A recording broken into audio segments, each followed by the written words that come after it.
Hôpital saturé, greffe annulée. Une note explosive accuse le titre de séjour pour soins de plomber le système de santé. Nous aurait-on menti? Est-ce que l'immigration est finalement vraiment une chance pour la France? Au vu du document qui vient de sortir, c'est pas dit. Non, c'est pas dit, il y a une hésitation, il y a un pourparler. Voilà, il y a une discussion qui se met en place. Est-ce que vraiment on gagne quelque chose à accueillir le monde entier? C'est pas si sûr que ça. C'est pourtant ce que nous a vendu la République. C'est un slogan publicitaire de la République depuis maintenant un petit moment. L'immigration, c'est une chance, ça permet à la France de prospérer, d'être une puissance dans le monde moderne. Au vu du document là, c'est pas dit, vu les chiffres, vu les dépenses, c'est plutôt, c'est pas un enrichissement, c'est plutôt une enclume, un boulet dans le pied. Voilà, c'est ce genre de choses plutôt qu'on est en train de se prendre dans la gueule depuis un petit moment maintenant. L'immigration, vous le savez, ça a commencé réellement dans les années 70 avec le regroupement familial, très voulu par une certaine Simone Veil, une personne, j'imagine, de très haute estime. Et donc on va voir ça de plus près. Vous allez voir, il y a des chiffres, que ce soit les dépenses, que ce soit le nombre de personnes soignées, et ça va être compliqué à défendre. Ça va être compliqué de la part de la République. On nous explique, oui, non, mais l'immigration, c'est des médecins afghans, c'est des infirmières du Congo, je sais pas quoi. Ça permet d'avoir du personnel soignant. Oui, mais le problème, c'est avoir même 500 personnes issues de l'immigration dans le monde hospitalier. Est-ce que ça suffit pour pouvoir soigner les centaines de milliers de personnes, au bas mot, qu'on accueille dans notre système gratuitement? Je suis pas sûr que ça compense, je suis pas sûr que ça se vale. J'ai l'impression que si on renvoyait les immigrés qui sont dans le système hospitalier et ceux qui en profitent, on y gagnerait beaucoup. J'ai la nette impression, c'est un genre de songe qu'il y a dans ma boule de cristal, que si tout le monde était viré, s'il y avait une rémigration qui était mise en place, on y gagnerait pas mal. Donc on va voir ça ensemble. Alors, selon Marianne, une note confidentielle du laboratoire de la République, pilotée par l'ex-ministre Jean-Michel Blanquer, ça date pas d'hier, Jean-Michel n'est plus en poste depuis un petit moment, détaille comment l'afflux de malades étrangers, on parle là en plus que de malades étrangers, c'est-à-dire qui n'ont pas la nationalité française. On parle pas de l'immigration de deuxième, troisième, quatrième génération, etc. Là on est vraiment sur ceux qui sont bien étrangers. Souvent en situation irrégulière en plus, mais l'hôpital sous tension. C'est pas vrai. Alors, attention, je ne mets pas tout sur le dos des immigrés. Vous savez que nos politiciens ont sapé aussi le système hospitalier français. Donc il faut savoir nuancer les propos. Voilà. La République a fait son travail aussi de sape dans nos hôpitaux, dans le système de santé français. Créé il y a 25 ans, ça date pas d'hier, le titre de séjour pour soins devait être réservé aux pathologies graves.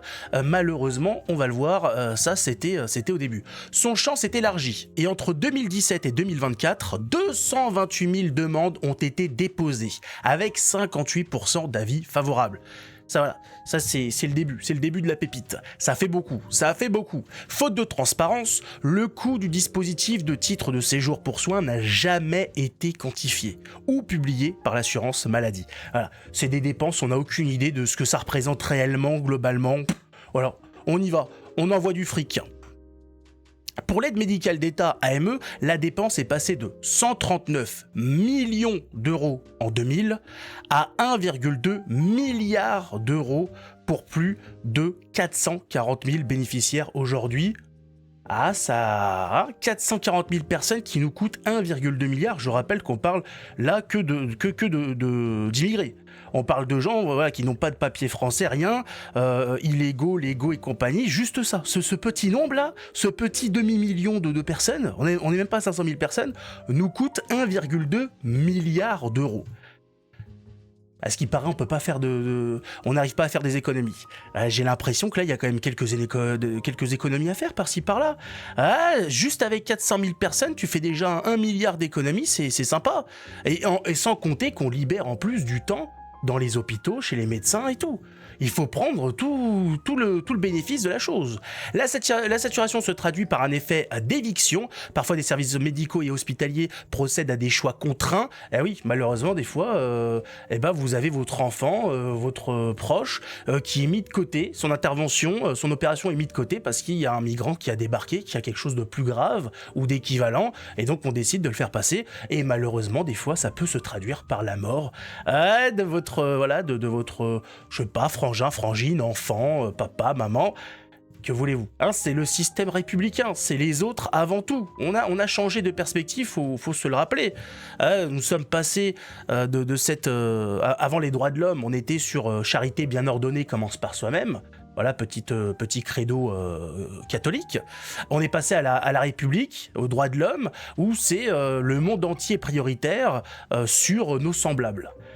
Et on voit le résultat aujourd'hui, les gens sont pas très contents quand même du système. Il y a un petit mécontentement qui fait sentir. Il y a même des gens qui en sont venus à foutre des gifles à Macron. Enfin, en tout cas, un homme, c'est pour dire que ça a pas l'air de faire plaisir. J'ai l'impression que les gens sont susceptibles sur le sujet. Donc, je disais, parfois les services médicaux hospitaliers procèdent à des choix contraints au détriment des résidents qui peuvent être déprogrammés afin d'accueillir les urgences. Dialyse et greffe sont les secteurs les plus touchés. Ça plaisante pas, hein. Voilà. Vous imaginez, vous passez, vous êtes prévu pour une greffe et finalement vous dites finalement non, il y a un type qui vient de débarquer de je ne sais quelle contrée africaine, il va falloir le soigner. C'est lui qui va recevoir la greffe. Qu'est-ce que ça fait plaisir. Je dis mais c'est-à-dire que là, mon fils, en fait, il en a besoin, là. Sinon, on ne sait pas s'il va pouvoir vivre encore très longtemps. Ah oui, mais vous savez, il y a des priorités, hein. Oui, votre enfant, excusez-moi, mais en tant que blanc, cisgenre, hétéronormé, etc., n'est pas prioritaire, hein. Est-ce que vous êtes raciste ou pas? C'est quoi cette histoire? Vous voulez quoi? Qu'un blanc passe devant un Africain, c'est ça? Vous donnez la priorité aux blancs, monsieur? Qu'est-ce que c'est que cette affaire? Il faut savoir, attention, hein, faut savoir être une personne très ouverte. Donc ça a concerné 852 patients qui sont décédés faute de greffe. Presque 1000 personnes qui se sont fait doubler et qui en ont payé le prix de la vie. Ça fait plaisir, c'est tellement beau le système, hein, cette générosité comme ça au détriment des siens. On n'a jamais vu ça de l'histoire. Les peuples, jusqu'aux droits de l'homme, jusqu'à la connerie, jusqu'à la mise en place en fait de systèmes politiques de gauche, c'était en fait on fait tout pour les siens. Voilà, on se bat pour les siens, on défend les siens, on se tue pour faire vivre les siens. Aujourd'hui, le système français, la République française se bat pour que les autres vivent au détriment des siens. Allez comprendre le truc, l'inversion des valeurs, etc. Maintenant, si vous êtes à peu près dans le business, dans le délire, vous savez qui sont ces gens-là, pourquoi ils sont aussi malveillants à l'encontre des leurs, et donc vous n'êtes pas étonné de ce qui se passe. Les soignants subissent la pression de passeurs. Certains malades auraient payé jusqu'à 50 000 € leur venue en France, et des médecins disent avoir été menacés, en plus. Alors qu'ils dépensent 50 000 € pour venir, mais d'où sort cet argent? Comment c'est possible? On nous explique que ces gens-là viennent de pays défavorisés, que de pays en guerre. Moi, en France, hein, on n'est pas un pays en guerre, le pays va pas très bien, mais comment tu fais pour avoir 50 000 balles? Moi, je sais pas comment c'est possible. Comment des gens arrivent à avoir 50 000 € à foutre pour aller jusqu'en France? T'aurais mieux fait, surtout vu la somme, t'as investi dans ton pays d'origine, tu t'en sors mieux. Hein. Si c'est pour finir à Clignancourt ou dans sous je ne sais quel pont et compagnie dans une tente quechua, je suis pas sûr que t'aies bien investi ton argent. Hein. Et alors pour les médecins menacés, on n'est pas étonné, hein, c'est pas la première fois, il y a plein de faits divers. sur des médecins qui se font agresser, tabasser, menacer. Donc ça, voilà, ça on a bien compris de qui ça venait. Nous ne sommes pas étonnés. Le contrat social s'effrite. Ah bah il s'effrite, oui, il ne reste pas grand-chose. Hein. Le dispositif de délivrance des titres de séjour pour soins se révèle avoir aujourd'hui un impact sur la qualité des soins offerts, avertit Frédéric Verlet, co-auteur de la note. Voilà, donc c'est reconnu, c'est officiel. L'immigration fout la merde dans le système hospitalier, empêche les gens, les autochtones, les locaux d'être soignés. Mais qu'est-ce qu'on attend ? On a à chaque fois des notes qui vont dans notre sens, mais il n'en aboutit rien. À chaque fois, il n'y a rien qui est fait suite à ça. Là, c'est clair et net. L'immigration fout la merde au sein de nos hôpitaux, etc. Oui, mais alors, ensuite, hein, qu'est-ce qu'on fait ? Est-ce que Kirikou reste là ? Est-ce qu'il rentre chez lui ? Hein ? Il faut se mettre d'accord au bout d'un moment. Une fois qu'on a le constat, il s'agirait d'agir, mais ça, c'est le problème à chaque fois. Avec la République française, il y a des constats qui sont faits. Ça peut, voilà, on peut avoir des choses... oui, bon, c'est vrai que peut-être... Et on fait quoi ensuite ? Oh bah, oula, vous savez... non, c'est un sujet sensible, hein. Il faut faire attention. Hein, non, mais vous savez, c'est un peu tard maintenant. Fallait faire ça il y a 5 ans, il y a 6 ans. Ouais, c'est comme on a vu, je sais plus quel politicien à la con, là... je sais plus, c'était Juppé qui expliquait sur le voile, sur le port du voile, les tenues ou quoi, que c'était trop tard, fallait faire ça il y a 15 ans, 20 ans. Mais en fait, on vous l'avait dit, c'était déjà un problème là, à l'époque, vous avez rien fait. Et ensuite dire, ah non, maintenant c'est trop tard. Oh mince. Oh mais, ah oui, mais regarde sur le calendrier, copain, c'est trop tard. Là, non, là c'est la mauvaise année. Non, il faut plutôt des années paires. Non, là, 2025, c'est pas top. Donc comme à chaque fois, ça avait déjà été expliqué, hein, donc ils nient, et une fois que c'est trop tard, ils avouent effectivement que c'est la merde, mais ils disent, voilà, merde, bah oui, mais c'est vrai que ça va pas, mais c'est trop tard, en fait, on peut pas revenir en arrière. Si, on peut toujours revenir en arrière, c'est pas parce qu'ils sont là qu'ils peuvent rester, hein. Je rappelle qu'en Algérie, après 130 ans de vie commune entre Français et Algériens, il y a eu une séparation forcée, comme quoi, ça peut fonctionner, hein. Alors pour finir, les auteurs proposent de restreindre l'AME aux seuls étrangers extra-européens contributeurs.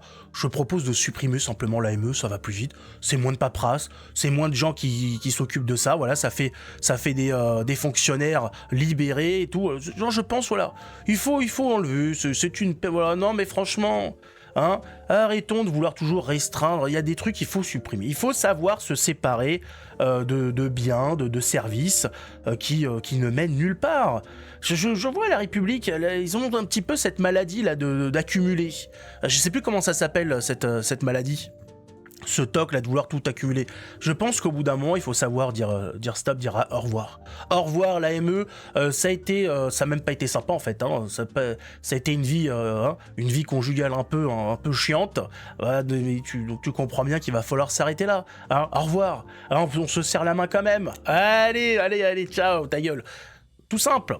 Alors qu'est-ce qu'ils veulent ensuite ? Durcir les critères du titre, et tu enlèves, et de privilégier les traitements dans les pays d'origine lorsque possible. Voilà, donc foutre du fric, c'est toujours pareil, leur solution. Donc envoyer du fric dans des hôpitaux étrangers sans savoir ce qui va en découdre. Donc c'est voilà, encore plus de fric envoyé.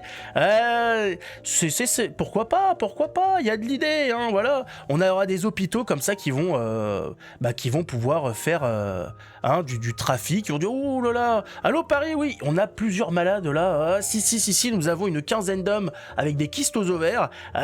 Il va falloir envoyer la jeune, hein. Là, il y a les problèmes, là, faut opérer, quoi. Hein. Il y a le manque des moyens. Oui, donc voilà, donc c'est de l'Afrique, il n'y aura aucune surveillance, on le dit, sur le territoire français, il n'y a eu aucune surveillance. Le dispositif, on ne sait même pas les dépenses que ça a été. On le sait même pas, et ils veulent envoyer du fric partout par rapport à ces soi-disant problèmes de santé. C'est encore un coup à se faire niquer, quoi. C'est comme à chaque fois, putain. Il n'y a pas d'argent pour les Français, mais il y a d'argent envoyé partout dans le monde. Ainsi, le rapport alerte sur une prise en charge devenue difficilement soutenable pour les finances publiques et appelle à un recentrage rapide des dispositifs. C'était déjà sûr depuis le début, hein. Le problème, c'est que quand vous avez un circuit fermé, bah ça fonctionne, le circuit est fermé.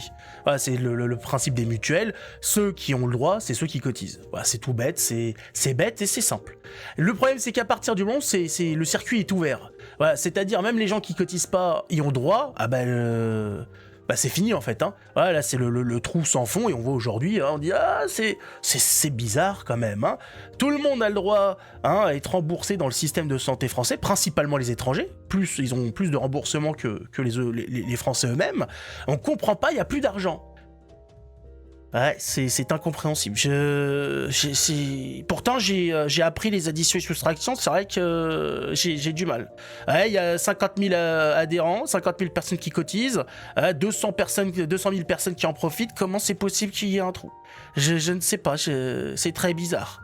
Ouais, ça doit être, je sais pas, c'est peut-être le réchauffement climatique, on sait pas, hein, c'est possible. Bon, comme à chaque fois, on nous prend pour des cons. Depuis le début, c'était sûr, c'est comme pour l'histoire des retraites. Les gens qui débarquent, qui ont un certain âge et qui ont déjà le droit à une retraite, avec le minimum vieillesse. Et tu t'étonnes après qu'il y a des problèmes de fric. Hein? Et c'est pareil pour les politiciens. Les types, ils débarquent, ils ont du fric, en veux-tu en voilà. Dans les années 80, ils ont décidé, ils ont mis une loi, allez hop, retraite à vie, logement de fonction à vie, chauffeur à vie, voiture de fonction à vie. Il n'y a plus d'argent. Mais il n'y a plus d'argent. Mais comment ça se fait? C'est qui a pris l'argent? Bah c'est vous. Hein, vous avez fait n'importe quoi avec l'argent des Français et en plus vous êtes servi entre-temps. Alors, on va pas parler par exemple de la perte de temps dans le nucléaire à avoir écouté les sales gauchistes qui étaient là sur la suppression du nucléaire et aujourd'hui ils ferment leur gueule. Elle dit alors le gauchiste, le nucléaire, c'en est où? Alors oui, c'est plus compliqué que ça, c'est-à-dire... Ouais, vous fermez vos gueules, bah oui, mais bien évidemment. Hein, suppression du nucléaire pour faire quoi? Pour foutre vos éoliennes de merde qui aujourd'hui dans certaines régions de France sont stoppées parce que ça tue des animaux, ça tue des oiseaux. Bande d'ordures. Ouais, c'est pas possible. Je sais pas qui est le premier à avoir écouté un gauchiste, mais celui-là, il aurait dû être avalé par sa mère. Il faut dire les choses, c'est dégueulasse, mais faut le dire. Pas possible. Enfin, n'oubliez pas de vous abonner, de mettre un pouce, et on se retrouve la prochaine fois pour plus de carabistouilles. On s'arrête jamais.